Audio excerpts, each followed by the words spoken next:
5 அண்ணன்மார் என்பதால் சீர் செனத்தியெல்லாம் அவளுக்கு கொடுப்பது போல யாருக்கும் கிடைக்காது.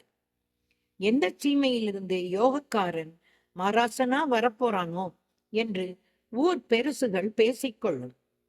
தலை ஈரம் இன்னும் குறையவில்லை. கருத்து நீண்டு தொங்கும் கேசத்தை பாதியாக மடித்து வெட்டினாள். பஞ்சு பொதியை தட்டினால் பறப்பது போல ஈரத்துகள்கள் காற்றில் மிதந்தன. எல்லையம்மன் 7 நாள் கொடைக்கு இன்னும் சனியோடு சனி 8 நாள் தான் இருக்கிறது. சுத்துப்பட்டி எல்லோரும் கூடும் கொடை திருவிழா. யானைகளும் டோங்ரா வெண் குதிரைகளும் 3 நாள் முன்னமேயே ஊருக்குள் வந்துவிடும். எங்கும் பச்சை பசேல் என இருக்கும் அந்த மலை கிராமம் ஊர்கோலம் கொண்டுவிடும். கிண்ணி பொத்தையிலிருந்துதான் வானவேட்டு வண்ண வண்ணமாக வானத்தில் வெடிக்கும். பிள்ளைகள் அந்த வேட்டுக்களின் வண்ண அட்டைகளை பொறுக்கிக் கொண்டு ஓடுவார்கள்.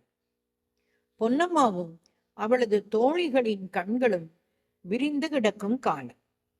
ஆத்தங்கரையோரம் ஆலமர விழுதுகளில் ஊஞ்சலாடியபடி கொடை திருவிழா பற்றியே பேசிக்கழித்தார்கள். பொன்னாத்தா ஆச்சி, எங்கடி போன?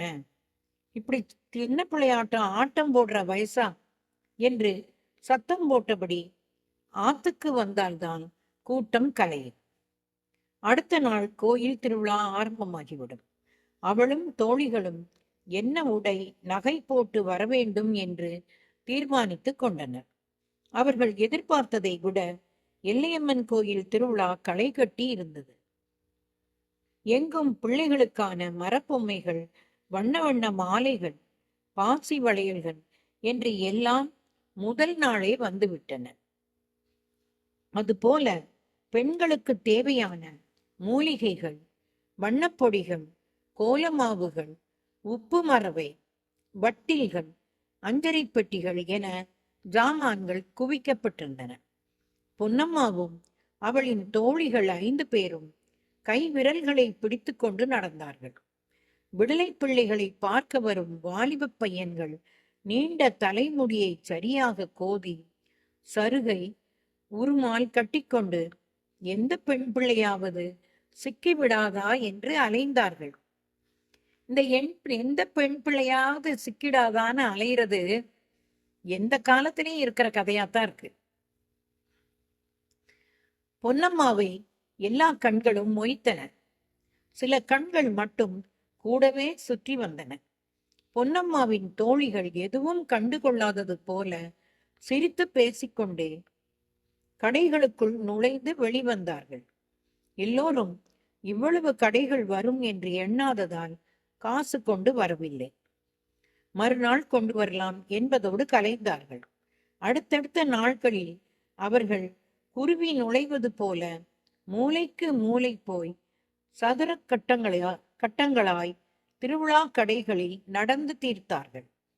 அத்தனை நாட்களும் ஒருவன் குதிரையில் இருந்தபடியே பார்த்து கொண்டிருந்தான். அவன் ஹீரோவா வில்லனா? அதோ குதிரை இளைஞன் வந்துவிட்டான் என்று தோழி குமுதா சொன்ன போதுதான் பொன்னி அவனை பார்த்தாள். நேற்று வெள்ளிச்சருகை குப்பாயம் போட்டு வந்தானே, அவன்தானே இவன் என்று கேட்டபோது, ஆமாண்டி, அவன் உன்னையே பார்த்தபடி இருக்கிறாண்டி என்று 5 தோழிகளும் கூட்டொலிப்பில் சொன்னார்கள். அப்போதுதான் அவள் அவனை பார்த்தாள். அழகாய்த்தான் இருந்தான். 2 கண்கள் மோதிக்கொள்ள அவள் பின்னிட்டு விலகினாள். குமுதா, அவன் ஏண்டி என்னையே பார்க்கிறான் என்ற போது அவள் சொன்னாள், அவனை பார்க்காதே பொன்னி, அவன் திருவிழாவை பார்க்க வரவில்லை. பூத்த மலர்களை கொய்ய வந்தவன் போல தெரிகிறான். என்னடி குமுதா, நம்மை கொய்துவிட நாம் பூவல்ல. நம் 6 பேரும் வானவில் வரைந்த மேக ஓவியங்கள். அவன் மேகமேறி வரும் முன் நாம் இந்திரம் போய்விடுவோம். அவன் கொய்ய என்ன கொய்யாப்பழமா? அப்படியெல்லாம் நடக்காது என்று சொல்லி வை என்றாள். எனக்கு அவனை பிடித்திருக்கிறது என்றாள் குமுதா. கள்ளி, நீ விரும்பிவிட்டு என்னை பார்க்க சொல்கிறாயே, எந்த கள்ளிடி நீ என்ற போது அவள் சிரித்துக்கொண்டே சொன்னாள், நாளை அவனிடம் பேசிடப் போகிறேன் என்றாள். வேண்டாமடி, சங்கடத்தை விலை கொடுத்து வாங்காதே, எனக்கு பயமா இருக்கு. உனக்கு பிடிக்கல தானே, எனக்கு வழி விடுடி, அப்புறம் உன் இஷ்டம். அடுத்த நாள் சிவப்பு குதிரை ஏறி வந்தான். விதவிதமான நகைகள் அணிந்து புதிய நீண்ட உடை தொங்கும் விதத்தில் தெரிந்தான். அவ்வளவு அழகு அவன். குமுதா அவன் பக்கத்தில் போய், எங்களை ஏன் தொடர்ந்து வருகிறாய் என்று கேட்டாள். தினமும் தேடுகிறது, வருகிறேன். ஏன் தேடி வர்றான்னா, தேடுகிறது, வருகிறேன். வந்தவுடன் உன் தோழி வந்திருக்கிறாளா என்று மனம் தேடுகிறது. ஆக குதிரையில வர்றவர் குமுதாவை லவ் பண்ணல, குமுதாவை சைட் அடிக்கல, அவளோட தோழிய. நீங்கள் 5 பேர் எங்காவது நிற்கிறீர்களா என்று பார்ப்பேன். அப்படி பார்த்த உடனே அவள் கண்ணுக்கு முன் வந்து விடுகிறாள். பின் அவள் பின்னே அலைதல் என்று கழிகிறது.